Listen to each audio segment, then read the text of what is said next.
Сайн байцгаана уу? Эрхэм мөндөд хүүхэд багчууд, эцэгчүүд, багсран хүмүүжүүлэгч та бүхнийхөө энэ өдрийн амгалан айлтган мэдчихлээ. Гэр сургууль гэр гэсэн аяныг бол одоо аймаг орон нутгаас уриалга болгон зарлаж байна.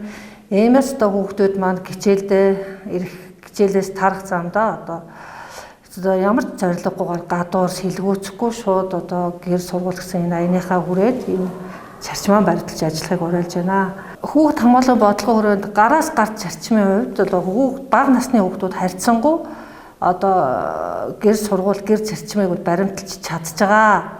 Тиймээс одоо ахлаханг дунд ангийн сурагчид маань дүүнардаа, бусаддаа үлгэр дуурайл үзүүлж аав ээж, ах дүү, найз нөхөд, гэр орон хэн бүгдээгээ одоо болцсгүй эрсдлээс өрсөн сэргийлж энэ аяныгаа дахахыг одоо уриалж байна.